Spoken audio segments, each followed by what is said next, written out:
All right. Well, good afternoon, everyone. My name is Allie Dowds. I use she, her pronouns, and I am the consultant for special populations at the Board of Library Commissioners. I wanted to thank you all for attending today's session titled Trauma-Informed Engagement in Librarianship. This session is our fourth presentation of MBLC's 12-month series, Core Connections, Building Community Supports and Allyship at Your Library. And it's really nice to see so many returning faces this afternoon.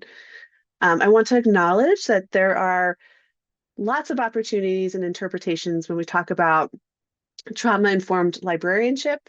And I'm really grateful to Jake Savage and his openness to sharing his knowledge and experience with us today. Jake is Somerville Public Library's very own social worker, and his session will help us to recognize how common trauma is, receive an overview of the six principles of trauma-informed engagement, and leave this session hopefully with some practical strategies and tools to benefit future interactions with patrons and coworkers alike, improving workplace culture. We're going to be together for an hour and a half, which will include Jake's presentation plus some interactive components that will include some breakout rooms, and that's to practice skills through group exercise. This session will be recorded and I will share it with all registrants. A quick reminder that as a state agency, again, we are not allowed to have other recordings such as Otter AI. So if you do have a recording, just please disable it at this time. Also, everyone is muted during the general presentation, but you may unmute. We're going to have a Q&A at the end. Obviously, please unmute during breakout rooms, and feel free to use the chat throughout to submit questions or comments. And with that, I would love to welcome Jake. Jake, thanks again so much for being here. Yes, thank you for inviting me. Very excited to be bringing this training to folks across the state. As Ali mentioned, I am a library social worker in Somerville, and I think it's a pretty unique kind of role that I am able to occupy, and a few labs in the state have this. But after putting together this training for a staff development day, we thought that it could be cool to share with libraries across the state. So I'm glad to see that so many people showed up today. I am going to share my screen. So can folks see my screen where it says trauma-informed engagement? I see some nodding, good. So yeah, I'm gonna jump right into it. I will cover a lot in this training. We'll go over like a little roadmap. But what I would say is if you have a question that you're thinking of, hold it to the end because I'm going to leave time for questions, unless, of course, it's urgent or pressing, in which case, please pop it in the chat and Rob and Allie are going to help me monitor. Before we get into the meat of the training, oops. I just wanted to take a moment to take a collective breath. I imagine many of us are showing up here in the middle of our work as, you know, the hecticness of workplace is surrounding us in addition to all of the woes of the world. And we're all navigating a lot right now. So just take a moment, take a deep breath in.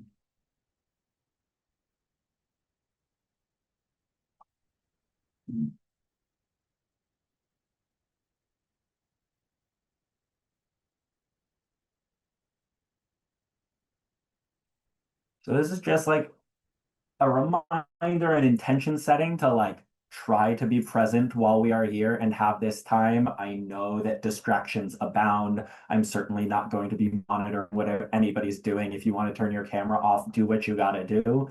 But yeah, I think it can be challenging in our very busy library lives to like create the time and space that we need to like focus in on ourselves, on things that will like benefit us and our library communities. So I'm setting that intention, and I hope that other people are able to share that too. So a couple of training objectives. First, to familiarize ourselves with trauma and just the concept of trauma-informed engagement. We're going to learn and practice skills relevant to libraries through role play and group exercises. And we're going to understand how trauma-informed practices can help transform workplace culture and benefit interactions, not just with patrons, but also with our coworkers. So without any further ado, I'm going to dive right in to defining trauma-informed care. First, I think it's important that we define trauma, and I'm going to give us a very wordy definition from the Substance Abuse and Mental Health Society of America, SAMHSA. We'll break these down on the next slide, but basically their definition is that individual trauma results from an event, series of events, or set of circumstances that is experienced by an individual as physically or emotionally harmful or life-threatening, and that has lasting adverse effects on the individual's functioning and mental, physical, social, emotional, or spiritual well-being. Again, I imagine many of you are familiar with this concept, but good to have a definition that we're at least all sharing for right now.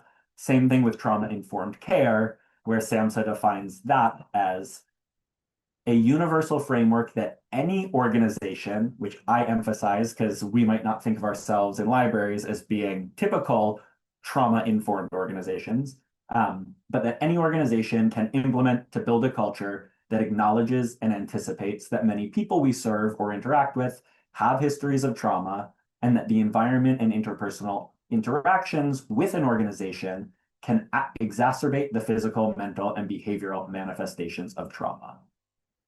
So again, I know that's a lot, which is why I like to break it down in oversimplified terms here. Defining trauma, bad things happen. Again, this is a gross oversimplification, but for the purposes of today, I think it's just helpful to think about in somewhat simple terms. Defining trauma-informed care is just recognizing the prevalence of trauma and using compassion, empathy, and respect in our work to promote a sense of safety. And then, the title of this presentation is Trauma-Informed Engagement rather than Trauma-Informed Care, which I define as using the principles of trauma-informed care to engage with and relate to the people around us. The reason that I focus on engagement rather than care is that at the library, the expectation isn't that we are a care providing organization in the traditional sense, but I think all of us know that public libraries in particular play a care providing role in our communities, oftentimes by default. And focusing on trauma-informed engagement allows us to provide a caring environment that is within the scope of all of our roles for the benefit of patrons, coworkers, and the library environment writ large. I also like to take a moment to highlight why I focus on engagement versus de-escalation. There's a lot of really good de-escalation trainings out there too. I absolutely recommend that people do de-escalation training. But the way that I think about de-escalation is that it's a process that begins long before an incident takes place and extends to how we debrief that incident afterwards. So how we engage patrons on a daily basis can help prevent incidents before they escalate and require what we often think of as de-escalation. And using a trauma-informed lens to approach all interactions is a proactive de-escalation strategy.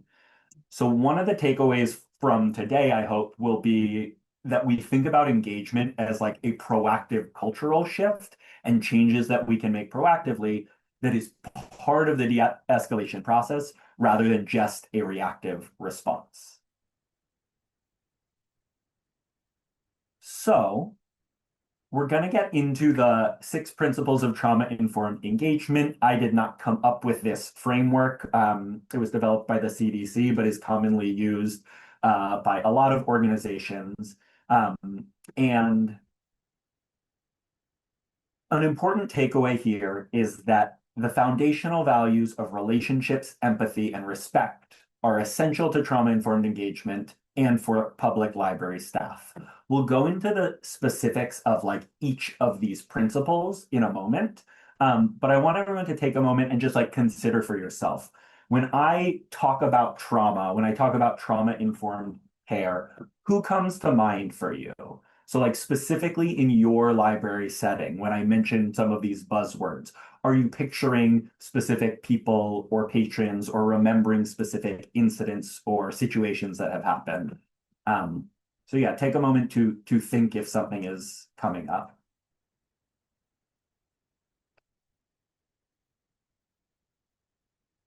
And so whoever you're picturing, you're probably not wrong. That probably is someone who has experienced trauma. And I think for me, or commonly, the people that we think about are our patrons who are um, living with mental illness, who are homeless, who struggle with addiction. And yes, like statistically speaking, there are much higher rates of trauma in those vulnerable populations than in the general public.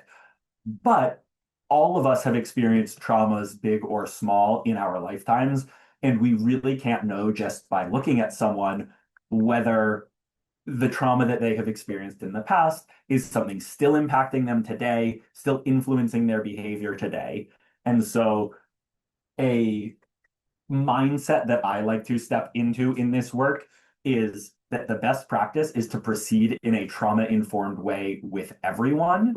And so that's what I mean when I talk about trauma-informed engagement being more of a cultural shift, because it really isn't at the end of the day about identifying who has experienced trauma and trying to pinpoint that or invading people's privacy and going into their histories. It's much more about thinking about how we interact with people in our day-to-day and how our library space creates an environment that feels safe, welcoming, respectful, in order to promote healing from trauma in a lot of ways.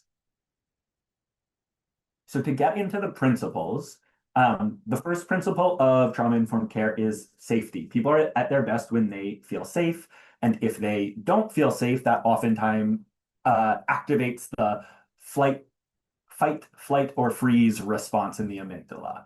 So by prioritizing safety, patrons and staff are more likely to be more responsive to requests that we might have to make of them or enforcement of rules, and less reactive to feeling like they are being attacked when we might just simply be asking them to move somewhere, change something, whatever the case may be.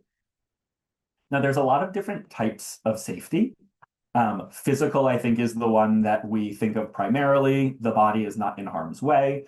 And that's usually the easiest one to identify in a library setting if like, oh, something is physically unsafe. But the other types of safety are important as well and can be harder to pinpoint if someone may be feeling unsafe psychologically, emotionally, and socially. So these are just important things to factor in that, again, past experiences oftentimes shape very strongly someone's current experience of psychological safety, social safety, and there are strategies that we can implement to ensure that the libraries are, not activating or as like untriggering as possible. So some considerations that I often think about are what role does the library play in creating feelings of safety? How can we signal that we are a safe environment that welcomes everybody, that respects everybody? And, talking as a team about if there are steps that can be implemented or strategies to put in place that would allow for patrons coming into the library to feel relaxed, at ease, not threatened by our spaces. The second principle is trust and transparency. And this, I think, is really important to highlight because trust is not always a given. And especially for people with trauma histories, they have often had their trust violated. And so we can't assume that any patron is going to give their trust to us easily, and it often has to be earned. Transparency, on the other hand, requires disclosure of relevant information in a clear way and working to achieve mutual understanding. I think of this in particular, think of this in particular when it comes to like providing information or the way that we are enforcing rules, code of conduct. Transparency and clear communication about why decisions are being made is oftentimes very helpful because no one likes to hear because I said so. So some examples of building trust: honest communication with patrons, accountability for what we say we're going to do, and then also just demonstrating respect for diverse life experiences, treating everyone with a basic amount of respect and human dignity goes a really long way in terms of building trust. For transparency, it's about sharing information openly, acknowledging when you don't know an answer, but trying to find out, and then explaining explaining a policy or why a decision was made. Again, sometimes the decisions don't need to be, or the explanations don't need to be super detailed, but it is helpful to offer, hey, we don't allow cursing in the library because there are other patrons here and it might be disruptive, or we don't want kids to exposed to that kind of language. Just offering a simple because oftentimes helps people contextualize something that they may not have been thinking about before. The next principle is peer support, which occurs when individuals with shared experiences give and receive help, and it helps build relationships and provide a way to process and learn from previous experiences.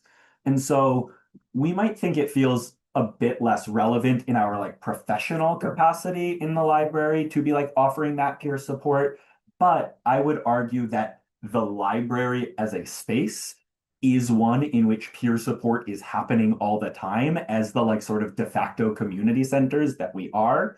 And oftentimes the way that we provide resources or information people, there is the opportunity to relate from a place of experience. So connecting patrons with peer-led groups or programming, if applicable, whether at the library or outside, thinking about community events and the activities or programming that we have at the library as sources of peer support.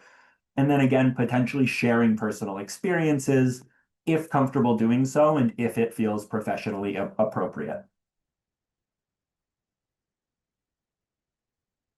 The fourth principle is collaboration and mutuality, and this one feels like it is very core to librarianship and social work, so it's a really nice overlap between these two professions. Collaboration and mutuality are about creating an environment that supports the goal of doing with instead of doing for. It's encouraging independence, and it centers around the understanding of individuals' readiness to engage and the value of meeting people where they're at, right? The amount of support or assistance that we are going to provide to one patron might look very different than for another patron. And it's not because we are, favoring this patron over that one. It is oftentimes because we are assessing what someone's level of need, their level of ability is. And we, in social work, we talk about this value of meeting people where they're at all the time. But I would say that I see this across the board in libraries, that library staff are really responsible for, welcoming the person who approaches them with whatever question, and then doing their best to meet them where they're at to help them get access to the information that they need or access the resource that they're looking for. So some examples here are including a patron in decision-making if they approach you for assistance, avoiding assumptions or taking control over an interaction, and then just the language we use, trying to explain things in simple terms that are understandable to the patron, using interpreters if need be when we have non-native English speakers. All of those can be helpful ways to make the process of engagement feel collaborative. Up next, we have empowerment, voice, and choice. So this relates pretty strongly to collaboration, but it's recognizing the strengths and skills an individual already possesses and working towards building those. We want to foster an environment of support and validation while using strengths-based language and focusing on solutions rather than problems. So this, again, I think is really important when we think about people who have experienced trauma. Oftentimes they have had their power taken away from them. They have not had a voice in a particular situation. And if someone is telling them what to do, if they feel like someone is barking orders at them, it can be very stressful and triggering. Now, there are times where we do have to be very clear about boundaries, rules, expectations, but as much as possible, offering people choices within, the scope of what is appropriate at the library or the rules that we have to uphold for everybody's well-being. oftentimes can, you know, help with engagement and help a patron feel like they are a part of a process and not just being told to do something. So some examples here are listening to what a patron is asking without making assumptions. People like to feel heard and also understood. Highlighting a patron's strengths if approached with a challenge. And this, I think, goes especially for the folks who we have relationships with, who we see on a regular basis, who we like come to know their generosity or their sense of humor or, whatever strengths we might identify. And then, like I said, offering choices during interactions, even the like dreaded, I've got to kick you out of the library interactions, offering choices as much as possible to promote independence and share control can be very like empowering and uplifting. And the last principle of trauma-informed engagement is recognizing that or is cultural, historical, and gender issues. So it's recognizing that diverse aspects of our lives, so many categories, influence our experiences, and that it's really imperative that we practice cultural humility and approach individuals with empathy and knowledge that their past experiences might be different than our own and are certainly shaping, people's current situations. So some examples of ways to practice cultural humility are here. I think it's also important to acknowledge that sometimes this is explicit. We might be saying to a patron, yes, it's really hard to navigate this system when English isn't your native language, or acknowledging when someone like explains that they've been discriminated against in the past. Sometimes it's more implicit. It's questioning your own biases in interactions with a patron who might be different from you. It's asking like, what assumptions am I bringing to the table about someone who seems like they're inebriated or someone who is like visibly looks homeless. These are all things that like it comes up for all of us. It's not something that we need to be ashamed of, that we might have like knee-jerk reactions, but at least acknowledging for ourselves like, oh, that might have been a like biased opinion, or that might be rooted in my own baggage that I'm bringing to the situation, helps us approach people with that humility and respect. So I know that I ran through all of these principles quickly. I know that it's a lot of information. As a reminder, here are the steps laid out. And what I like to make sure people know is that these values all relate to ethical practice in the library setting, where patrons are connected to information and resources through inclusive practices, right? Like the principles of public librarianship are all about inclusion, accessibility, and this, I think, overlaps really, really nicely with those values.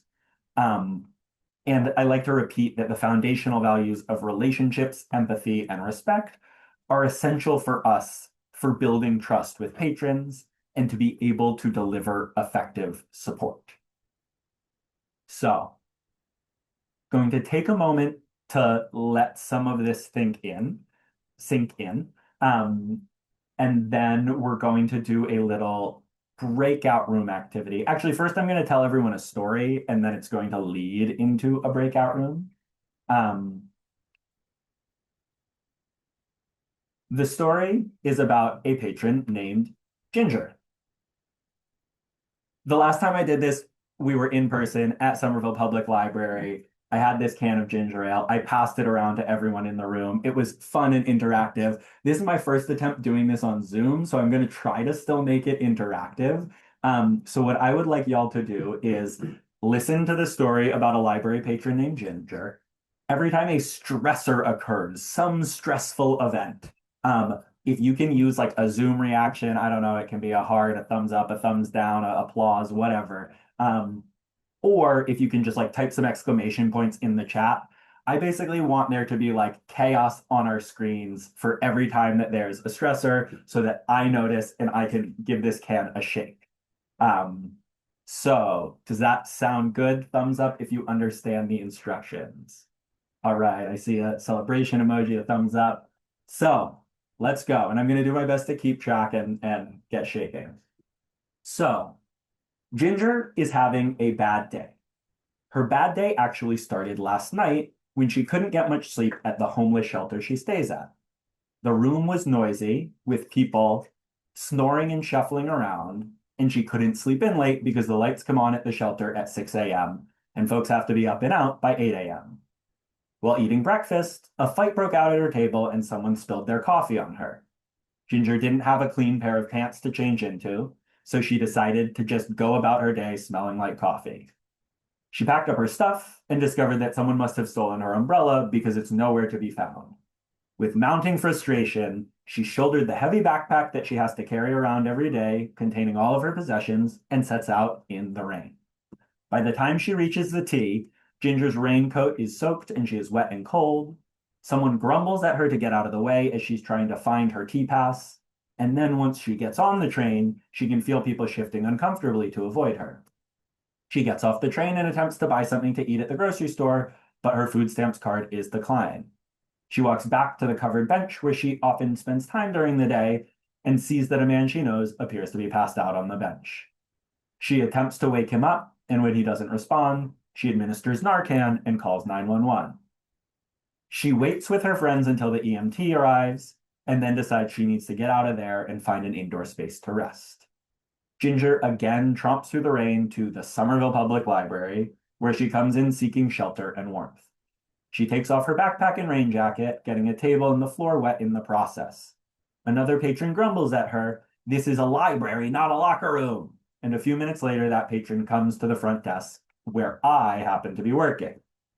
He complains, "Some homeless lady has taken over the atrium with all her stuff, and she shouldn't be allowed to do that here."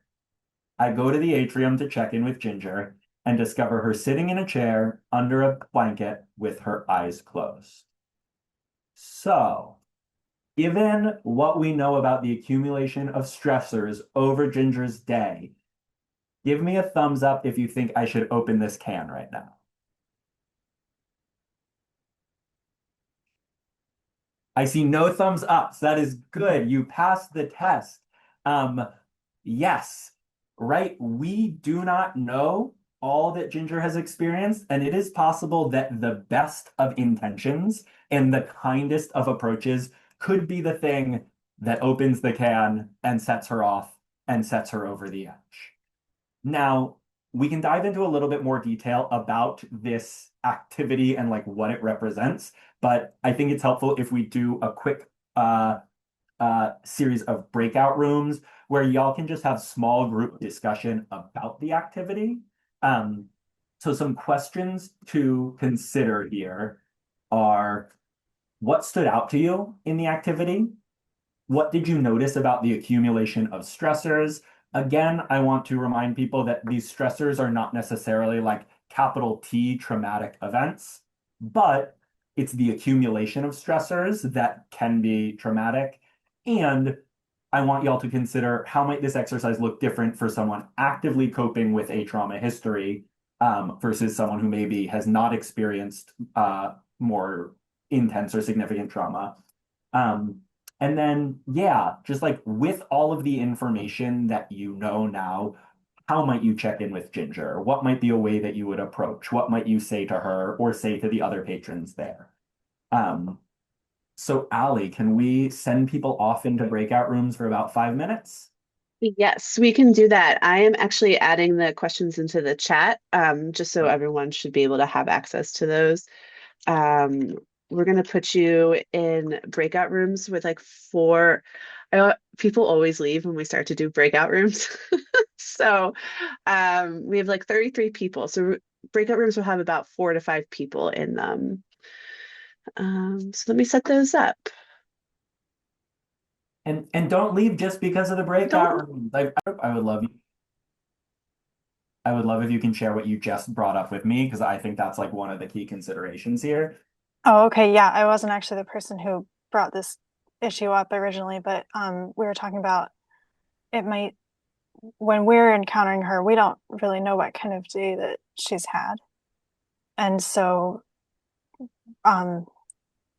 it's hard to assume like do you act differently if you think someone's had a stressful day, or where to draw that line? Yeah. Did any other groups talk about that like issue specifically? I think that's a thing that comes up for a lot of folks.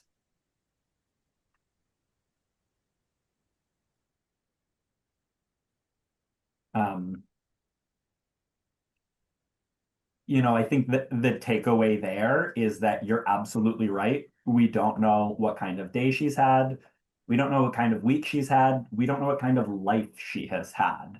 And so I think that again is one of the like major things to highlight when thinking about trauma-informed engagement and trauma-informed care is that it doesn't actually matter if we know someone's trauma history or their immediate like stressful day history. What matters is that we approach everyone with empathy and respect and using these principles as standard practice. That's sort of an oversimplification because we will probably, there are times that we think we're approaching someone respectfully and they don't experience it as such.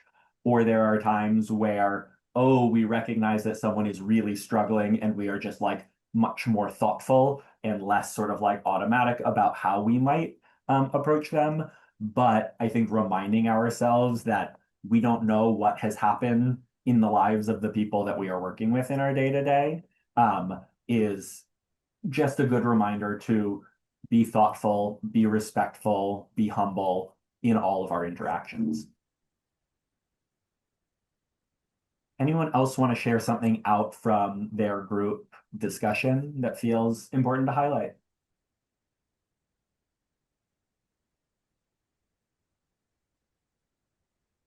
And you can just, I think Clayton, you might have your hand up, but yeah, just jump in.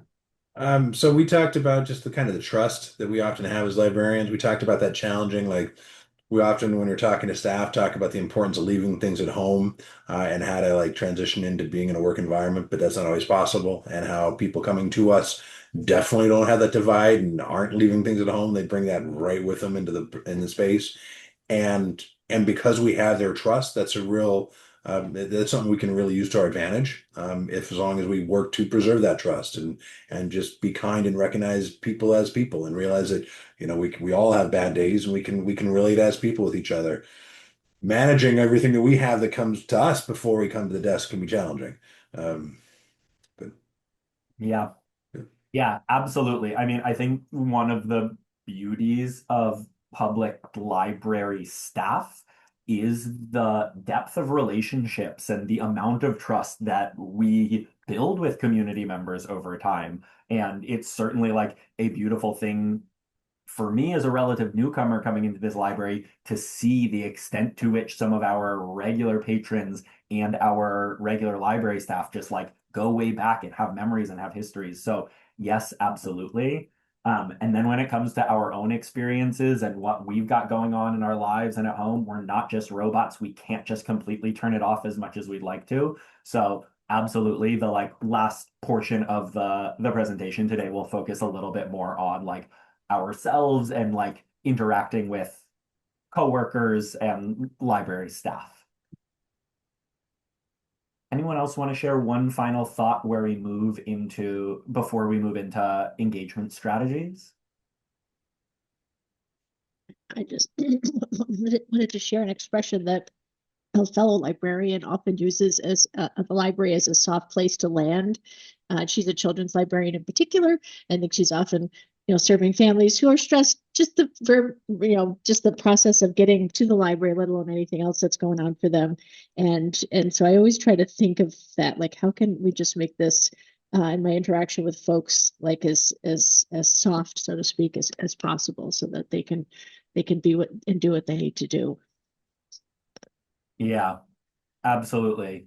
I I love that. I think of us as a soft place to land, and I know that so many people also do. And yeah, it is like one of the strengths of libraries is creating that environment and being very thoughtful about how we can continue to create that environment for more people who need that soft place to land. Um, so let's get into some specific strategies that we can use. This I adapted from the Public Library Association's framework on like trauma-informed librarianship at the end of the slideshow, and I will send out all of my slides to everyone who attended today. At the end, I have like a list of references and resources, articles, books that I found helpful, some of which are like specifically designed and for and by folks who work in public libraries. So these strategies and this framework comes from the Public Library Association. The first one to consider is reflect.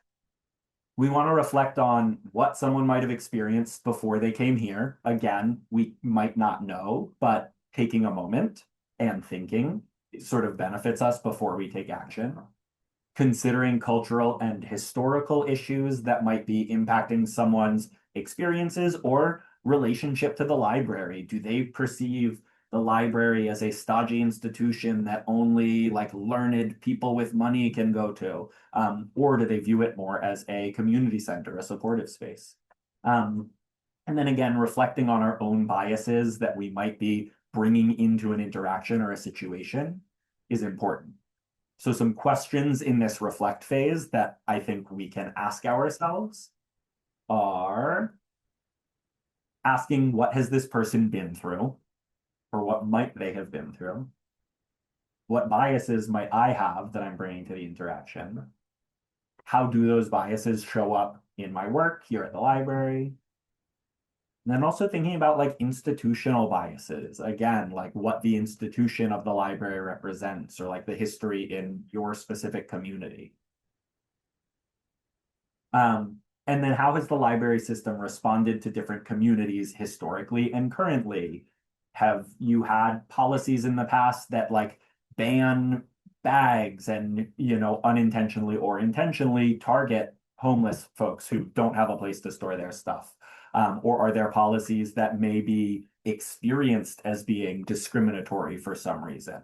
So evaluating those things either in the like moment of an interaction or more holistically as part of a team or with library leadership can be really beneficial to sort of analyze like, oh, okay, what are the ways that we can reflect on the library environment to proactively make the whole environment feel more trauma informed?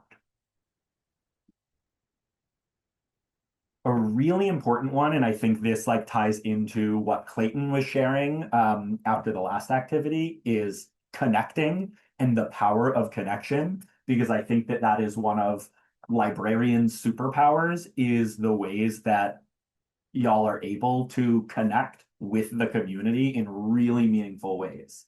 And so as it relates to trauma can cause survivors to experience even quote unquote normal interactions with others as threatening and unsafe. And so healthy connections help people heal, and how we connect can build a sense of safety and trust.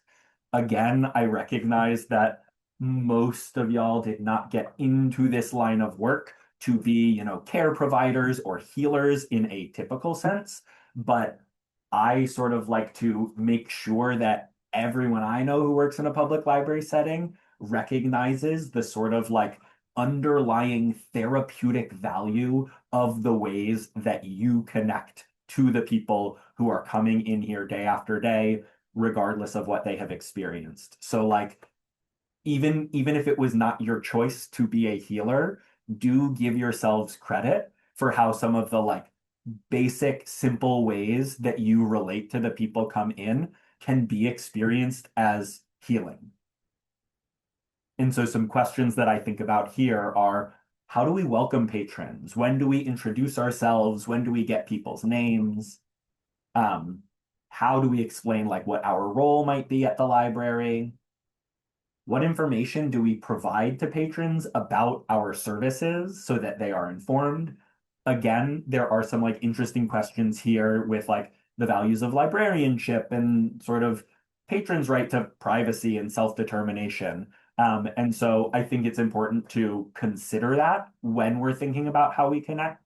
But the power of a small like, hey, welcome in, good morning, like nice to see you again, Joe, whatever the case may be, is again, like I don't want to underestimate how powerful that can be. I think something that some people ask often is like, oh, there's this patron who I see like every day. He's been coming here for months, but I never learned his name, and now I feel like it's too late.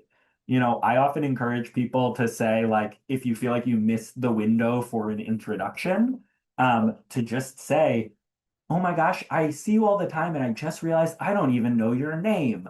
Like, come up with a strategy to be like, hey, like, if I know you and I can greet you by name, then we have some little semblance of relationship. There is some amount of trust that is just built by knowing someone's name, by recognizing the person in front of you. And that is something that can be hugely beneficial when it comes to intervening, enforcing a rule, if an incident happens. Incidents tend to be much easier with people that we know and who feel that they know us or feel that we know who they are, rather than with a complete stranger or someone who we've never bothered, we've never taken the time of day to introduce ourselves to. Up next for strategies is respect. So again, this has been like a common thread through this whole presentation. But respecting people means acknowledging the dignity and worth of everyone and treating all with kindness. Respect the right to self-determination, even if we don't always agree with people's choices. And creating opportunities for shared decision-making, which invites patrons to regain control over their experience. A thing that I like to point out here is that just because we are respecting everyone does not mean that we are tolerating people who are themselves disrespectful.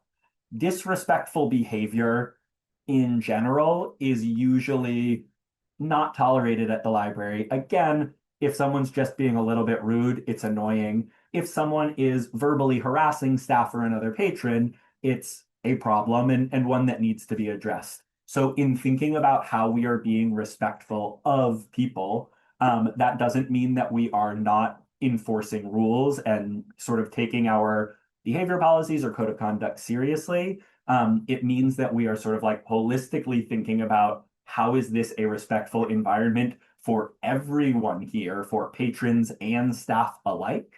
And then how are we addressing concerns as respectfully as possible, even if that person is not treating us with the respect that we feel we deserve.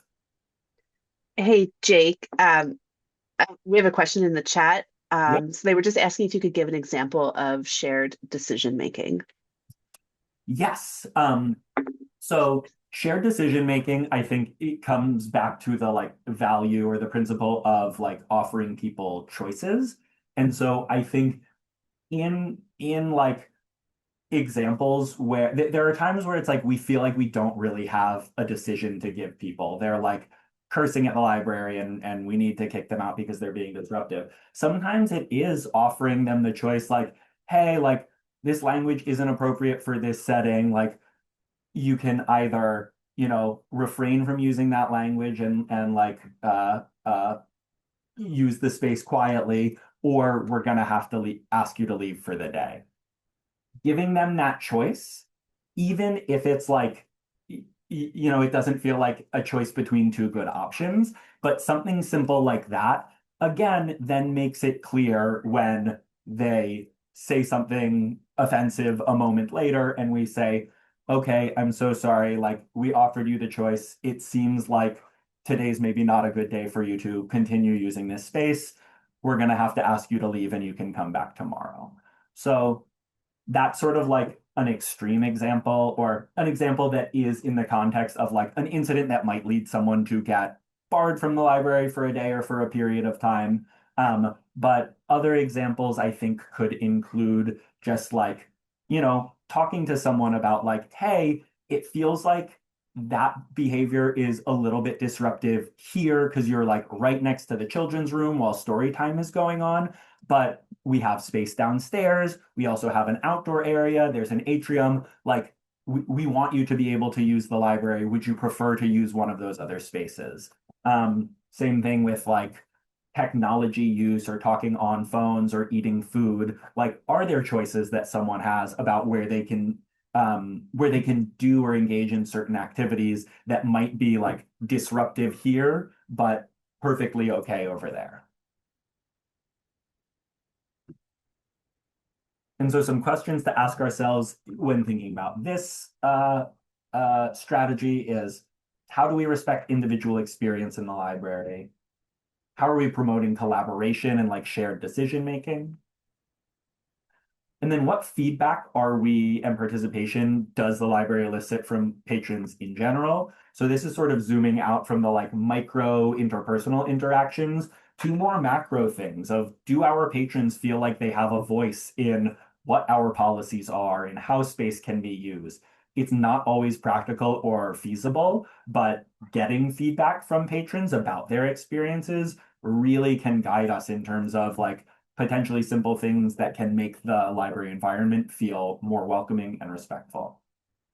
Along with that, what voices are missing? Are there populations that we know exist in our city that aren't using the library because, non-native English speakers don't feel like they can access services at the library, or folks who are,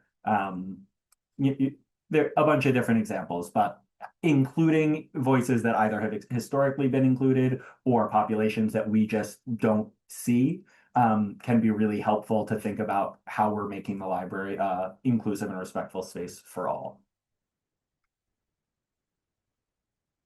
And then finally, we have protect.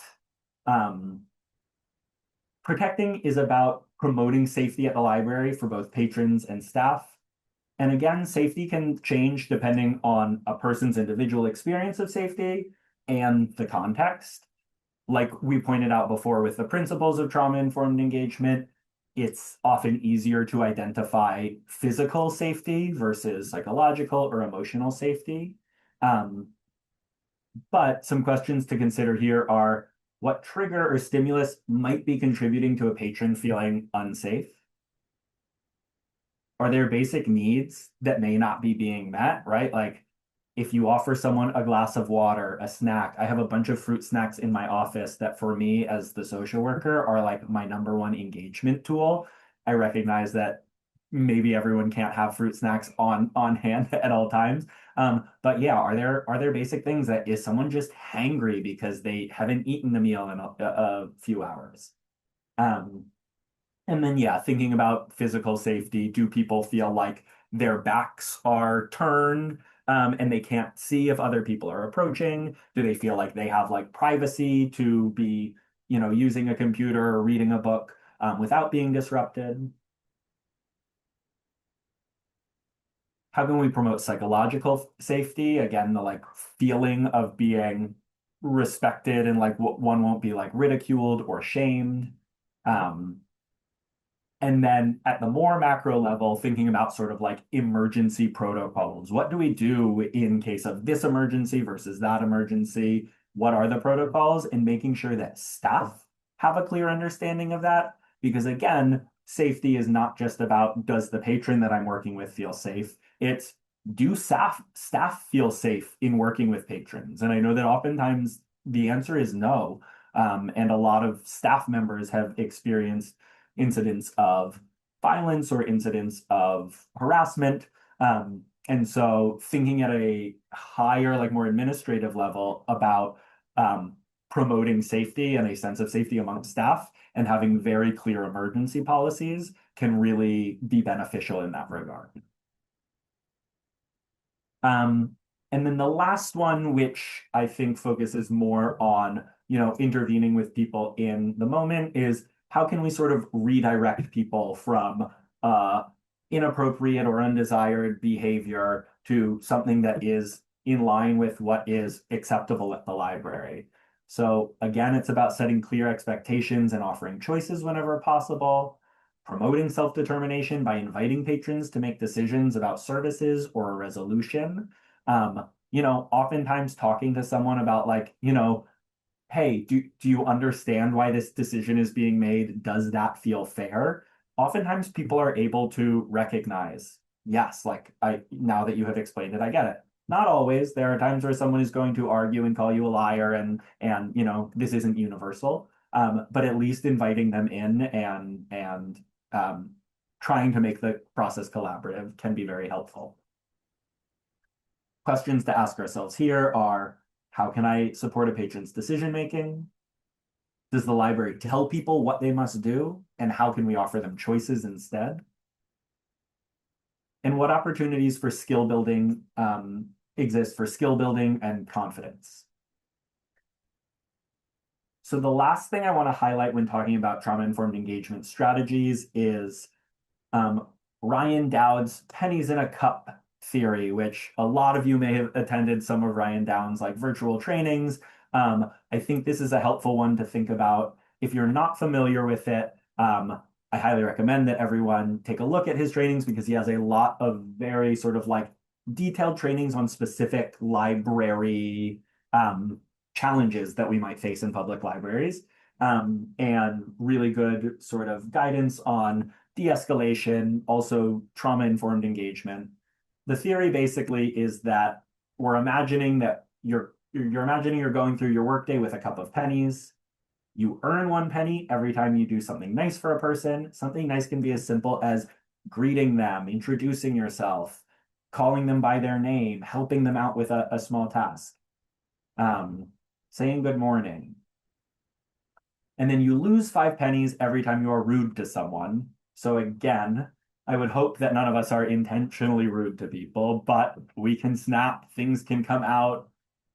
And I think the big kicker is that every time we enforce a rule, we are cashing in those pennies for cooperation. So the idea is that by building up the goodwill, the trust, the relationship with someone, it is much easier to then say to them, hey, you know me, I'm a good person, I respect you, I'm gonna have to ask you to do X, Y, or Z because, and you're sort of cashing in some of that goodwill that you have built for the person to hopefully react calmly and in an understanding way. Again, this is not universally true. There are times where someone is going to be escalated, times where someone has had their can shaken up so much that day that no amount of kindness or no amount of pennies built up in the cup is going to work. But in general, I think this practice is something helpful to think about that can build goodwill over time. So now we're going to do another breakout room for about 10 minutes. This one is the dreaded role play breakout room. I still don't think anyone should hop off the call, because we're going to come back for like the last 20 minutes and talk a little bit more about like staff facing supports and ways that we can create a trauma-informed environment amongst our coworkers. But for the breakout rooms, it would be great if, again, we can have like 4 or 5 people per room. We're going to have 2 different scenarios. And so if one person can volunteer to be a patron, one person can volunteer to be the library staff. And after just like a short back and forth, can just be a minute or 2, discuss like what strategies you used here, thinking about these 5: reflect, connect, respect, protect, redirect. And then after 5 minutes, we'll send out a message to everybody to switch it up, go to scenario number 2, and take another 5 minutes to do that. So scenario number 1, these are both common, potentially uncomfortable library scenarios. One is a patron is pacing in the hallway and muttering to themselves. And scenario number 2 is the dreaded, a patron smells strongly of urine and other patrons have complained. So Rob or Allie, if you're back, if you can help me. I am back. I'm back, Jake. I'm so sorry for that glitch. I definitely felt like that can of soda for about 5 minutes, but I'm here. I'm just writing the scenarios in the Rob, thank you. Rob is writing the scenarios in the chat for us. And once we have those, I will put everyone into breakout rooms. And hopefully my computer won't shut down again on me. So sorry.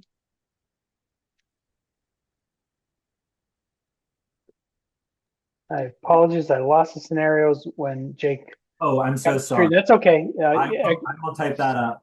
Okay, great. All right, Jake's gonna put in there. I'm gonna recreate the rooms. All right. Okay.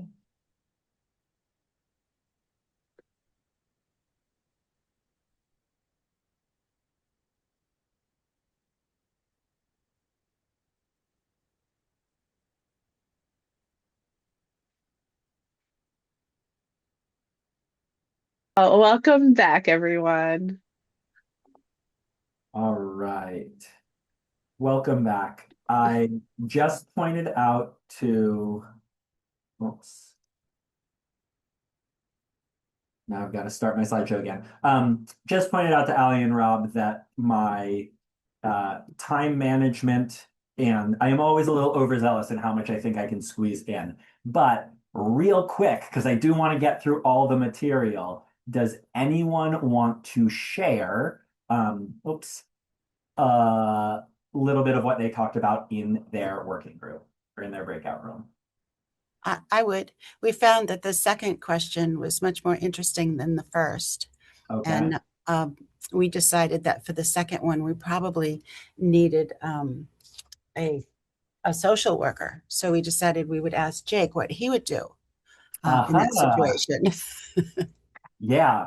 I mean, this is one that Ryan Dowd has like whole trainings dedicated to, specifically the sort of like uncomfortable conversations around body odor, around like people's belongings having an odor. One of the big things is making sure to like acknowledge and express your own sort of like sadness at having to bring this up. Also trying to bring someone somewhere private so that you're not like confronting them where other patrons are there listening. If you can say like, hey, can I check in with you right over here for a moment? Just so that it's out of earshot of other patrons, and basically saying like, I'm really sorry to have to bring this up, and I know that this is awkward. Some people have noticed that your belongings seem to have a very strong odor, and it is disruptive to like the working space. And then talking to them like, do you have somewhere that you can go to get cleaned up? Do you, like, depending on the resources available in your community, are there shelters or like community showers that someone can access? Is it that the person actually smells bad, or if you can sort of like pin it on their belongings, oftentimes that makes that conversation feel a little less like a personal attack, and also acknowledges the fact that oftentimes it might not be the person themselves, but like the belongings that they can't afford to wash or don't have a place to wash them. So yeah, it's an awkward conversation for sure. And one that, you know, if I were able to be in all the libraries across the state at one time, I would happily step in. But a big reason why I like designed this training in Somerville in the first place, and why I'm glad to be able to share it with y'all here, is that a lot of our libraries don't have social workers. I'm one social worker in a library system with 3 libraries, and so I can't be everywhere at once. So, you know, I'm happy to help with the intervention, the de-escalation, the awkward situation navigation. But I also feel like these are challenges that a lot of you are coming face to face with in your day to day, and you don't have me or you don't have a social worker there. And so doing some of these role plays and thinking through strategies for like, oof, how do I do this thing that I know is gonna suck to do, can be really like as much as we don't like doing role plays, and I've never met anyone who likes role plays, they can be really helpful to just allow us to think through and practice these awkward conversations.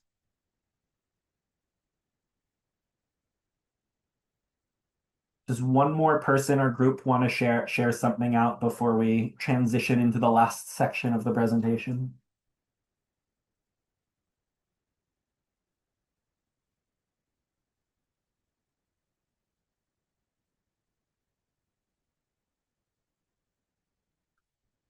Well, I won't make anyone talk. I already made you participate in the breakout room. So moving on.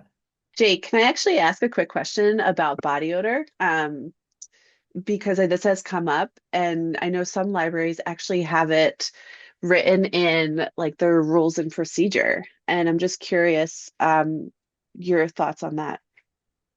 Yeah, I mean, so in our like rules and procedure, body odor is sort of like uh built into a category around like disruptive behavior, which it doesn't entirely fit there, but it does sort of make sense that like if someone's odor is so strong that it is disruptive to people in that work environment, then like it should be addressed in a similar way.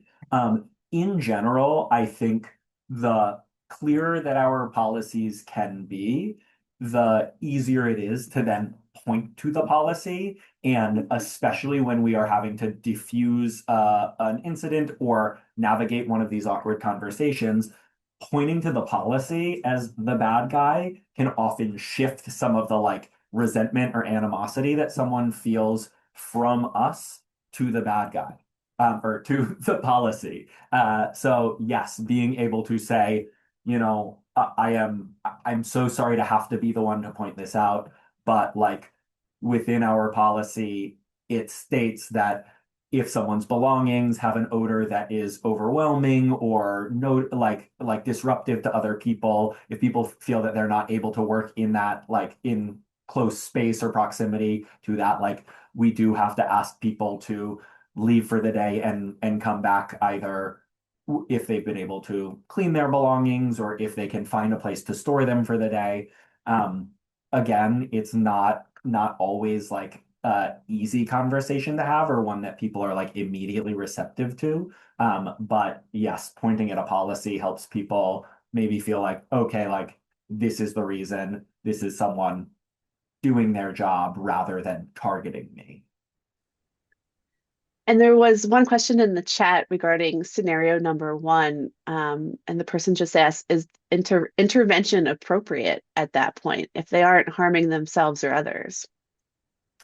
Absolutely. So yeah, I think that's one of the reasons why I left this scenario kind of vague, because the answer to this question might be nothing. Like if they're not disruptive, if it's not like impacting anyone's ability to work or use the library space, like people talk to themselves all the time, I'd say let it be.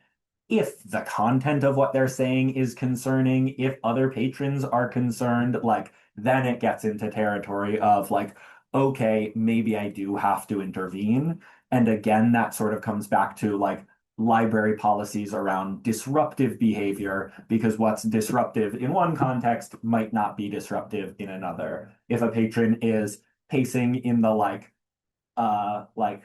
hallway where not a lot of people are around, it might be totally fine, versus in the middle of a study area, it might be more disruptive. So yes, that's a good point that you bring up. Okay, let's jump into these last few slides so I can take a few questions at the end as well. So we've been sort of talking a lot about like other people's trauma, so to speak.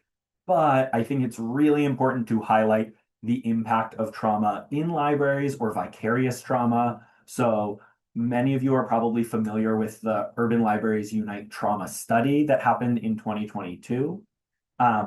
And what the study found is that public library staff increasingly are reporting traumatic experiences in the workplace, like witnessing violence, overdoses. Public library staff are also susceptible to vicarious trauma, which is exposure to the traumas that other patrons have experienced. So it might be seeing a person come in day after day and noticing that they are looking like increasingly haggard or like medically unwell. It might be someone telling you about the terrible experience that they had the night before or the year before, and sort of just being exposed by nature of the work that we do with them. And then it's also important to note that in this Urban Libraries Unite Trauma study, 68.5% of staff in public libraries reported experiencing violent or aggressive behavior. So like we in our capacities in these jobs are exposed to vicarious trauma and are like directly traumatized. Again, how we internalize that trauma is going to change from person to person, depending on the specifics of the incident, depending on our life experiences. But noting the prevalence, I think, is a very important first step in addressing these issues. So this is where I like to highlight the parallels between our work with patrons and our work with coworkers, because all of the principles and strategies that I have outlined thus far apply to our work with one another just as much as they apply to our work with patrons. And so when I talk about a cultural shift in libraries, again, I know that that feels like this big, potentially unachievable thing, but it really comes down to how we are interacting with one another, the assumptions that we are making or trying not to make with our coworkers in order to establish a like trauma-informed work environment, because how we relate to one another and how we feel respected and valued as coworkers can really have a ripple effect in terms of how we relate to our community, to the patrons who we are seeing on a day-to-day basis. So to bring it back to these principles one last time, when thinking about the like parallels between our work with patrons and our work with one another, trauma-informed practices in our interactions with each other can foster that positive workplace culture and increase feelings of psychological safety, of belonging, of, you know, being a part of a team in our workplaces, which in turn have that ripple effect out to the community. And so a sort of last question that I encourage people to noodle on, reflect on is, how might you apply these principles of trauma-informed engagement to our work with one another? As I said at various times throughout the presentation, there is no one-size-fits-all approach to this. Every community is different, every library system is different, every individual is different. I like to think that I am like optimistic and idealistic about the like potential for creating change, but I do also want to be realistic that like I'm not trying to take this Pollyanna view of this is going to cure your library if you just implement these principles, because it's not so simple as just implementing them. It is really about a cultural shift at all levels of the organization that allow for these changes to trend in the direction of being trauma-informed. And even the most trauma-informed environments aren't going to be able to prevent every incident, conflict, etc. So yeah, I just want to make sure to point out that this is not like a one-size-fits-all approach, but that on the whole, the ways that we incorporate these principles and these strategies into our workplaces can be extremely beneficial at the personal level, at the professional level, and then also at that interpersonal level with the people that we serve. So I know we've only got about 5 minutes left. I will move into some last minute questions. I'll also pop my email into the chat. I am like happy to answer any questions that people might have after the fact, or if they have questions that feel like very specific to your library that might not be relevant outside of it. Like I said, I recognize that in Somerville, we're very lucky to this sounds a little conceited. We're very lucky to have me here as a social worker, but we're lucky to have this, and I feel lucky that my boss has sort of given me the creative freedom to be like, hey, like if you want to work with Ali and MBLC or with Michelle to like get messages out there, like by all means. So like it is honestly a privilege to be able to offer this sort of training to you all. And so if you have follow-up questions or want to think through things specific to your library, feel free to shoot me an email. But I'll stop talking so that y'all can ask questions in these final 5 minutes that we have. Yeah, and please feel free to unmute yourself and just ask a question or throw it in the chat and I can ask for you. Jake, you're awesome. Thanks so much for doing this.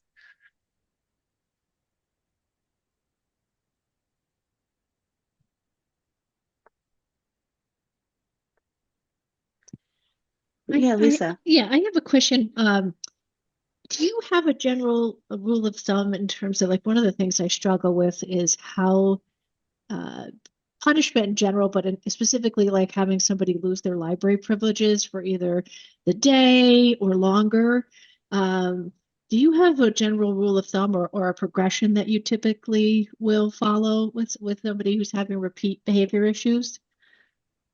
Yes. So in Somerville, we're like in the process right now of revamping our library behavior policy for two reasons. One, so that it is like, clear what the expectations are for patrons and that there are, clear policies that we can point to. But two, so that it's also easier and clearer for staff to enforce. This process started before I started in October 2024 and still has not been finalized. There has been a lot of staff input, there's been community input, there's been like reviewing it with the board of trustees. So like it is not a simple process, but the clearer library policies are, and the clearer you can point to, okay, this happened, therefore like these are the consequences, or this has happened now 3 days in a row, so this is what the consequences escalate to. That I would say is a trauma-informed approach in that it is clearly communicating what the expectations are.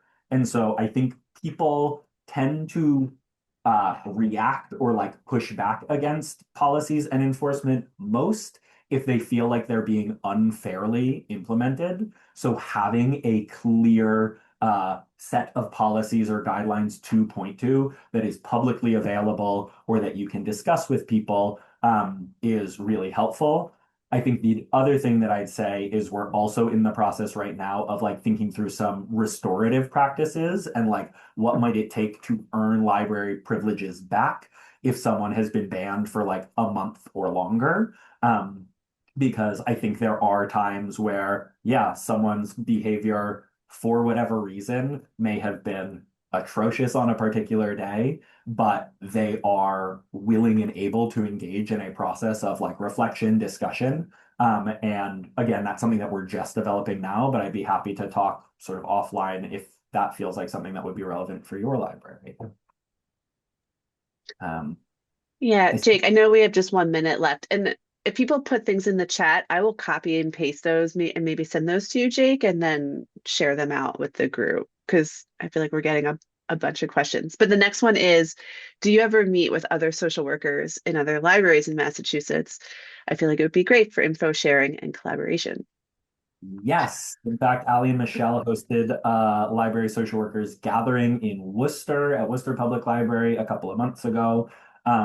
Right now, there are 4 library social workers across Massachusetts, and also several of us have like social work interns. So we are communicating, we are attempting to share learnings, best practices, etc. But if you in your library settings do have like questions or are thinking about like, is there interest in hiring a social worker for this library system? Again, feel free to reach out because I would be happy to talk through like what we've learned and what it looks like here.